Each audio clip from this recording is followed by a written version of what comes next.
અહીંયા આજે ગુજરાત જોડો જનસભામાં ઉપસ્થિત આમ આદમી પાર્ટી પ્રદેશ પ્રમુખની સાથે દરેક ગુજરાતીના ધડકન એવા માન્ય ઈસુદાનભાઈ ગઢવી, સાથે પ્રદેશ પ્રવક્તા વિક્રમભાઈ દવે, અમૃતભાઈ મકવાણા, પંકજભાઈ રાણસરિયા, કેડી બાવરવા સાહેબ, ડોક્ટર રાણા સાહેબ, અમારે દાદા પ્રમુખ શ્રી, અને સાથે જ ભાઈ જયરાજભાઈ હોય, ચંદુભાઈ, તમામ લોકોનો, આમ તો નાનભાઈ બધાનો પરિચય આપી દીધો. વધારે નામ લેવામાં વિશેષ સમય વિજયભાઈ બગાડતા નથી, પણ આ કાર્યક્રમની શરૂઆત કરતા પહેલા જ્યારે આ પરિવર્તનના સંકલ્પ સાથે મોટી સંખ્યામાં તમે બધા ઉપસ્થિત છો, ત્યારે આજના મુખ્ય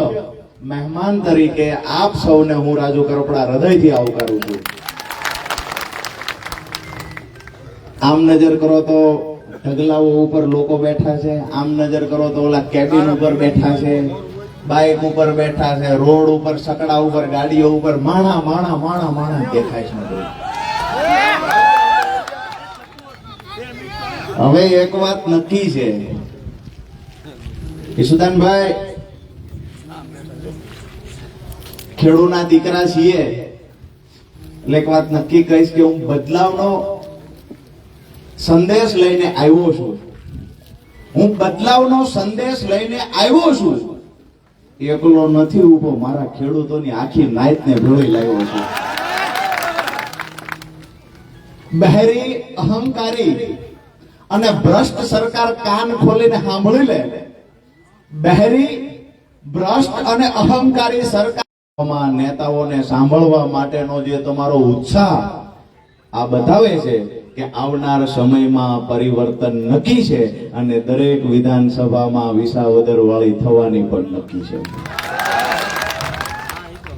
ઘણી વખત મુદ્દાઓ હોય એવા કે ખેડૂતના દીકરા તરીકે, ખેડૂત આગેવાન તરીકે ઘણા એવા મુદ્દાઓ છે જેનાથી આપણું લોહી ઉકળી જાય. ઘણી વખત એવું થાય કે લડાઈ, એક યુવાન છીએ, ખેડૂતના દીકરા છીએ, માય કાંગલે નમાલી લડાઈ ક્યારે આવડતી નથી, એટલે ક્યારેક જુસ્સામાં, આક્રોશમાં આવી અને ખેડૂતો માટે કઈ બોલાઈ જાય ત્યારે ઈસુદાનભાઈ ઘણી વખત એક પ્રદેશ પ્રમુખ હોવાના નાતે એવું કે થોડી ધીરજ રાખજો, પણ પાછા એ બી કેવડાવે છે કે લડવામાં ખેડૂત માટે કાચા ન રહેતા સુપ્રીમ કોર્ટ સુધી લડવાની તૈયારી આમ આદમી પાર્ટીની છે. એટલે એક પ્રદેશ પ્રમુખ તરીકે જોરદાર તાળીઓ એમને પણ વધાવીએ આજની તકે, ખાસ કરી જેને અમારો જુસ્સો પૂરો પાડ્યો છે, જેને આમ આદમી પાર્ટીનો એ સમય હતો કે તમામ લોકો એવું સમજતા કે આ ડૂબતી નાવડી છે, હવે આમાંથી કૂદીને ભાગી જવાય. કોઈ ખિસકોલા, કોઈ ઉંદર, કોઈ બિલાડી કૂદીને ભાગી ગયા ત્યારે એને કહ્યું હતું કે આ નાવડી મારા સહારે અરવિંદ કેજરીવાલજીએ આપી છે. આ નાવડી ગુજરાતના યુવાનો, ગુજરાતની મહિલાઓ અને ગુજરાતના ખેડૂતો માટે આ નાવને મારા સામે કાંઠે પહોંચાડવાની જવાબદારી જ્યારે પરમાત્માએ મને આપી છે, ચાહે ગમે તે પરિસ્થિતિ હોય, નાવને સામે કાંઠે પહોંચાડીશ. અને આજ મને નજર સામે દેખાય છે 2027 આપણું નાવડું હામા કાંઠે પૂરી જવાનું છે. સ્થાનિક મુદ્દા, પ્રશ્ન ઘણા બધા છે. ભાઈએ વાત કરી કોંગ્રેસની. રાણા સાહેબ કોંગ્રેસમાંથી ખૂબ કડવા અનુભવ કરીને આવ્યા. ભાઈ ભાજપમાંથી આજે જોડાયા, જિલ્લા ઉપપ્રમુખ કિસાન મોરચાના, એને પણ ખૂબ પોતાની વેદનાઓ છે. બધાની વેદના એ છે કે સામે બેઠેલા ખેડૂતોને, ખેત મજૂરોને, પશુપાલકોનો પ્રશ્ન એ છે કે ભાજપની સામે મજબૂતાઈથી અમારે લડવું છે, અમને કોઈનો ખંભો જોઈએ છે. કોંગ્રેસનો ખંભા તરીકે ઉપયોગ કરવા ગયા ત્યારે ખબર પડી કે આમનું રહોડા સુધીનું ગઠબંધન છે. અને સૌથી વધારે ગઠબંધન ગુજરાતમાં કોંગ્રેસ ભાજપનું ખુલ્લું ગઠબંધન હોય તો એ મોરબી જિલ્લામાં છે. સૌથી વધારે ખુલ્લું ગઠબંધન. આજે મોરબીની જનતાએ મન બનાવી લીધું કે હવે ભાજપ અને કોંગ્રેસ તમારી લગાવી હોય એવડી તાકાત લગાવો. આમ આદમી પાર્ટી અને આમ આદમી પાર્ટી માટે થઈને ગુજરાતનો ખેડૂત મેદાનમાં ઉતર્યો છે. આવનાર તાલુકા પંચાયત, જિલ્લા પંચાયત કે આવનાર કોઈ પણ ચૂંટણીઓ હશે, આમ આદમી પાર્ટી માટે ગુજરાતનો ખેડૂત, ગુજરાતનો યુવાન લડવાનો છે. ત્યાંથી જયારે નીકળ્યો, રાણા સાહેબે કહેલું તબિયત બરાબર નથી, 2-3 દિવસથી બોટલો ચડાવતો. રાણા સાહેબે કહ્યું તબિયત ભલે બરાબર નથી પણ ટીકર તો આવવું પડશે. વિક્રમભાઈ ગઈકાલ કીધું, મેં કીધું હાળું અઘરું થશે વિક્રમભાઈ. અત્યારે ગાડીમાં જ ઉતરતા ઈસુદાનભાઈએ કીધું મને કે 2 દિવસથી સભાઓ નથી કરી તબિયતનું. મેં કીધું આટલા ખેડૂતોને જોઈને હવે દવા બવા કાંઈ જરૂર જ નથી. અને આટલી સંખ્યા સામે આવી ગઈ હોત તો આપણે બાટલો ન ચડાવવો પડત, એમ નામ રાગે આવી જાય. મને નશો મારા ખેડૂતોનો છે, પીડા મારા ખેડૂતોની લઈને નીકળ્યો છું. અહીંયા જ હળવદની બાજુમાં મોરબી જિલ્લાની અંદર હોય કે કચ્છની અંદર હોય, અમારા ખેડૂતના ઊભા પાકમાં હાઈ ટેન્શન લાઈન વાળા જેસીબી મશીન ચલાવે, હિટાચી મશીન ચલાવે. અમારો જગતનો બાપ ખેડૂત હાથે પગે લાગે. જમીન સંપાદન કરનારા લોકો બળજબરીપૂર્વક ઢસડીને ખેડૂતો માતાઓ હોય કે ખેડૂત વયોવૃદ્ધ હોય એને ઢહડીને ટેમ્પામાં લઈ જાય, પોલીસની વાનમાં લઈ જાય અને પોલીસ સ્ટેશનમાં બેહારી દેવામાં આવે અને એની મહાસમી જમીન પર ઊભા પાકમાં જેસીબી ચલાવે. મારી વાત સાચી આ કે ના? અરે સત્તામાં બેઠેલા માય કાંગલા નમાલા નેતાઓને કહીએ છીએ કે તમને તમારી માં માટેનો જે પ્રેમ છે એના કરતા 10 ગણો વધારે પ્રેમ અમને અમારી જમીન પર છે, અમારા ખેતર પર, અમારી ધરતી માતા પર અમને પ્રેમ છે. વાત રહી તમારી પોલીસની, એ પણ કહીએ છીએ થોડો સમય રાહ જુઓ. તમને જે હોય કે તમારી પોલીસના દંડા, તમારી જેલ, આનાથી ગુજરાતના યુવાનને ડરાવશો, ધમકાવશો. અરે એ તો કોંગ્રેસના નેતા હતા જે તમારી પોલીસથી ડરી અને તમારા ખેસ પહેરી લીધા. ડંકાની ચોટ પર કહીએ એક વખત અખતરો કરીને તો બતાવો, એક વખત અખતરો કરીને બતાવો. તમારી પોલીસની તાકાત જે છે, તમારી પોલીસ શું ધંધા કરે છે એ પણ ખબર છે. અમારે પોલીસ સાથે ડાયરેક્ટ કોઈ વાંધો નથી, તમામ પોલીસ ખરાબ છે એવું પણ કહેતા નથી. પણ દારૂના હપ્તા લઈ જવા, ખનીજ ચોરીના હપ્તા લઈ જવા, રેતી ચોરીના હપ્તા લઈ જવા અને ચાપલુસી ભાજપની કરવી, આ પોલીસ અધિકારીઓથી અમને વાંધો છે અને આવનાર સમયમાં હિસાબ કરશું વ્યાજ સાથે, એ નક્કી છે. અહીંના ઘણા બધા મુદ્દાઓ છે. ચાળંદ્રા ચેકડેમ તૂટ્યો, 7 થી 8 ગામ એનાથી પ્રભાવિત છે. 7-8 ગામના ખેડૂતોને સિંચાઈના પાણીનો લાભ મળે એવું છે.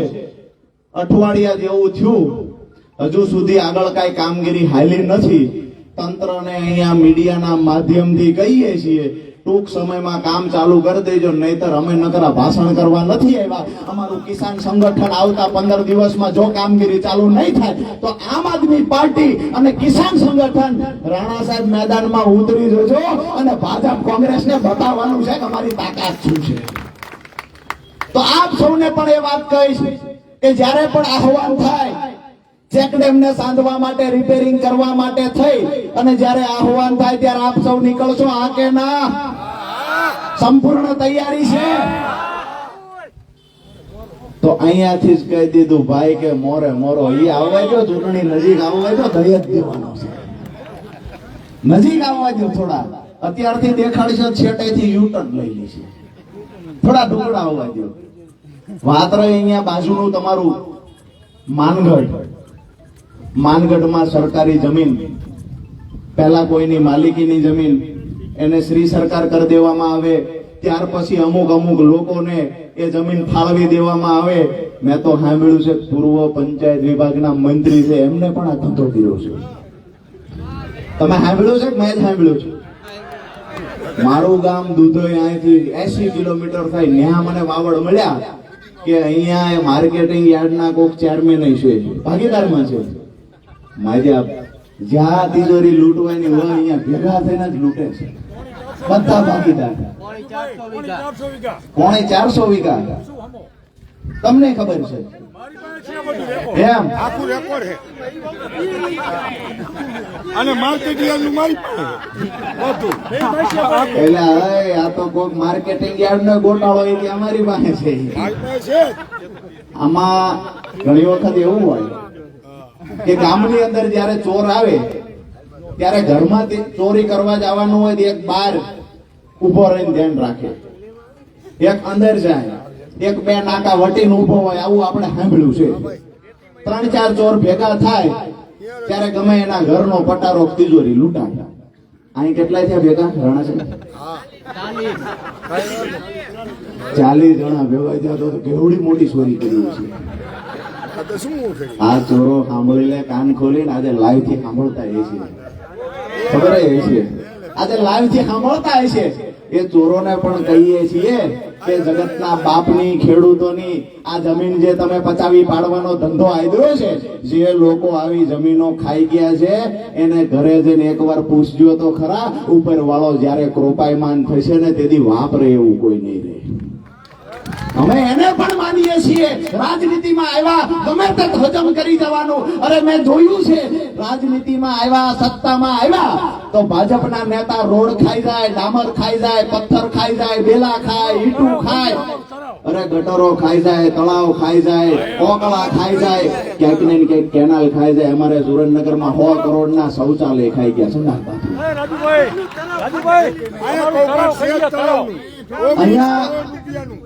અહીંયા પ્રશ્ન એટલે છે કે ભાજપનો ડર હોવો જોઈએ વિપક્ષ તરીકે કોંગ્રેસનો ડર એટલે નહોતો કે રોજે રોજ રાતે રહોડા મોદીનું ગઠબંધન હતું. બીક હતી ને ક્યાંક ને ક્યાંક ભાગીદારી પણ બે ભેગા થઈને કરી છે. આ ભ્રષ્ટાચારો જે કર્યા છે, સત્તા બદલાવાની હવે 2 વર્ષની વાર છે. જેને જ્યાં સામાન પેક કરીને જવો હોય ત્યાં જતા રહે. આવનાર સમયમાં હિસાબ થશે. એ ડંકાની ચોટ પર રણના ટીકરથી કહેવા માટે આવ્યો છું. બીજી વાત રહી તલાટીઓની, તો ક્યાંક ને ક્યાંક તલાટીઓને વધારાના ગામડાઓની કાં તો જવાબદારી આપવામાં આવે છે, કાં તો તલાટી મનમાની કરે છે. મેં જાણ્યું છે ત્યાં સુધી તલાટી અઠવાડિયામાં 1 કે 2 દિવસ માંડ આવે છે. મારી વાત સાચી છે? આવા તલાટીને શું કરવું હોય? જે તલાટીને પંચાયતમાં વહીવટદાર તરીકેનું કામ છે એ તલાટીએ રોજે રોજ પંચાયતમાં આવવાનું હોય, ગામના લોકોને દાખલા કાઢી દેવા, પંચાયતનો હિસાબ કરવો, આ કામ તલાટીનું હોય. અહીંયા તો સારું છે, મેં લખતર તાલુકામાં તો ફોર્ચ્યુનર લઈને તલાટી અમદાવાદ થી અપડાઉન કરે. ફોર્ચ્યુનર લઈને તલાટી અપડાઉન કરે. સાહેબ જોવાની વાત એ છે, રણટોવા માટે પોલીસ મૂકી સ્પેશિયલ. રણટોવા વાળી વાત હમણાં ઈસુભાઈ કરે. ઇકો સેન્સિટિવ ઝોન ના દીકરા થયા છે ને, એની વાત ઈસુદાનભાઈ કરવાના છે. એ વાત કરવાના છે. ત્યાં ગીરમાં કઈ આવ્યા છે ને અહીંયા કહેવાના છે. થોડો સમય રાહ જુઓ. એના માટે થઈને લડવા આમ આદમી પાર્ટીને ભગવાને મજબૂત મનોબળ આપ્યું છે. એનાથી હું તમને મોટી વાત કરું કે અમારી સાથી મજબૂત છે. ભાજપના નેતાઓના ઈશારે જે પોલીસ ગોળીબાર કરે એની ગોળી અમારી સાથી નહીં વીંધી હંગે એ પણ તાકાત સાથે કહીએ છીએ. અમારી પીઠ પણ મજબૂત છે. ભાજપના નેતાના ઈશારે લાઠીચાર્જ કરનારી પોલીસને કહીએ છીએ કે ક્યાંક ને ક્યાંક ધ્યાન રાખજો. જે સાબરકાંઠામાં ઘટના ઘટી ના ઘટે, નહીતર અમારી પીઠ પર તમારો જેવો દંડો પડ્યો એ દિવસે બહારથી આર્મીને બોલાવશો તો ભેગું તમારાથી ક્યાંય નહીં થાય. મહત્વની વાત દોસ્તો એ છે કે પીડા છે. આ અવાજ શેના માટે છે? આક્રોશ શેનો છે? પીડા એ છે કે ખેડૂતોના જ્યારે હક અધિકારની વાત આવે છે ત્યારે સરકાર સાંભળવા માટે તૈયાર નથી. મારી સામે હજારોની સંખ્યામાં ખેડૂતો બેઠા છે. હું જ્યારે એવું પૂછું કયો ખેડૂત એવો છે કે જેના માથા પર દેણું નથી, એવો ઊંચો હાથ કરે. હજારોની સંખ્યામાં ખેડૂત છે. એક ખેડૂતનો હાથ ઊંચો થતો નથી. જ્યારથી સમજણા થયા ત્યારથી પશુપાલનનું કામ કરીએ, સાથે ખેતી કરીએ, રાતે મોડી રાત સુધી ખેતરમાં કામ કરીએ. ટાઈડ હોય, તડકો હોય કે વરસતા વરસાદમાં યુરિયા ખાતર નાખવાની વાત હોય, તમામ જગ્યાએ સતત અમારો ખેડૂત બાપડો કામ કરે. અને એના ઘરે જ્યારે પ્રસંગ આવે દીકરા દીકરીનો, ત્યારે એક બાજુ ઘરે ઢોલ વાગતો હોય અને બીજી બાજુ એ દીકરાનો વરરાજાનો બાપ ગામમાં વ્યાજે પૈસા લેવા નીકળે. આ પીડા રાજુ કરપડા ઈસુદાન ગઢવી લઈને નીકળ્યા છે.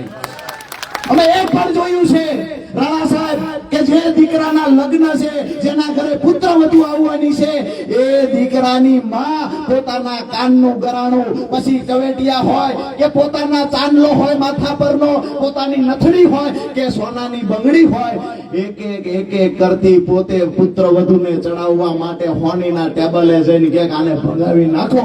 જ્યારે આ ગરાણું કાનમાંથી કાઢતું હોય તેથી અમારી એ માની પીડા શું હોય છે, ખદડા નેતાઓને કહીએ એકવાર તો સમજો, એકવાર તો સમજો આ ખેડૂતની પીડા શું છે.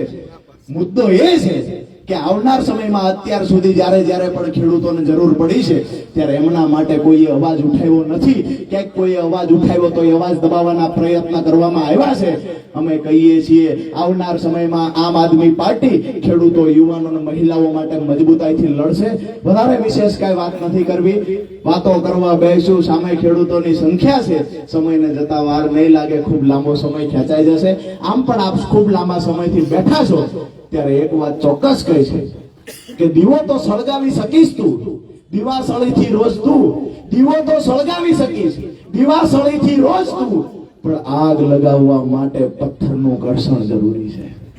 આગ લગાવવા માટે આવનાર સમયમાં આપણા ખેડૂતોનું સંગઠન જરૂરી છે. આગ ક્યાં લગાવવાની છે? આગ આપણા દિલમાં લગાવવાની છે.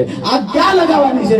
આગ યુવાનો માટે, ગુજરાતના ખેડૂતો માટે, ગુજરાતની મહિલાઓ માટે અને ગુજરાતની તિજોરી લૂંટી રહેલા ભ્રષ્ટાચારીઓને અંકુશમાં લાવવા માટે થઈ અને આપણા દિલમાં આગ લગાવવાની છે.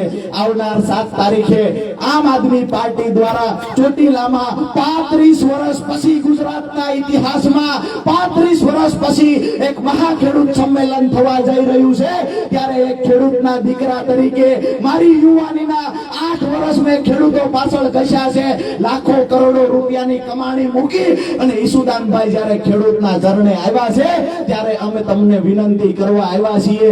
આવતી 7 તારીખે વરસાદ હોય કે તડકો હોય, આ લડાઈ આપણા બાળકોના ઉજળા ભવિષ્ય માટેની છે. આ લડાઈ ખેડૂતોને ખેતી બચાવવા માટેની છે. આ સંકલ્પ કરી વાહન મળ્યું ના મળ્યું વિષય પછીનો છે. ગમે તે વાહનમાં લટકાઈને ટીંગાઈને કે પછી હાલીને આવતી 7 તારીખે ચોટીલા પૂગવાની તૈયારી રાખજો. અમારા હાથ મજબૂત કરવા માટે એકવાર તમે ત્યાં આવો. આવનાર સમયમાં ભારતીય જનતા પાર્ટીને સત્તામાંથી ઉખાડી નાખવાની તાકાત અમે રાખીએ છીએ. મારી વાત સાથે સહમત છો? 7 તારીખે કેટલા લોકો ચોટીલા આવવાના? બે હાથ ઊંચા કરે. આપણા બાળકોની લડાઈને મજબૂત બનાવવા જે આવવાના એ હાથ ઊંચા રાખે. પાછળ વાળા નથી આવવું, થાકી ગયા આટલી વારમાં. મુદ્દાની વાત એ છે કે આપણે ઈસુદાનભાઈ ગઢવીને પણ સાંભળવા છે. તમને બધાએ ખૂબ શાંતિથી, ધીરજથી તમે મને સાંભળો. આપ સૌનો હૃદયપૂર્વક આભાર માનું છું અને આવનાર સમયમાં ફરી વખત પાછા જ્યારે પણ અહીંયા રાણા સાહેબ, વિજયભાઈ કે પછી બાવરવા સાહેબ કે પછી અમારે ભાઈ પંકજભાઈ જ્યારે બોલાવશે ત્યારે આપની વચ્ચે પાછા ઉપસ્થિત રહેવાના પૂરતા પ્રયત્ન કરશું. આપ સૌનો હૃદયપૂર્વક ખૂબ આભાર. ભારત માતાનો જય ઘોષ એવી રીતે બોલાવીએ કે અહીંથી એ અવાજ માનગઢ થઈ અને જે લોકો 450 વીઘાનું કરીને ગયા એ પૂર્વ મંત્રીના ઘર સુધી અવાજ પહોંચવો જોઈએ. બોલો ભારત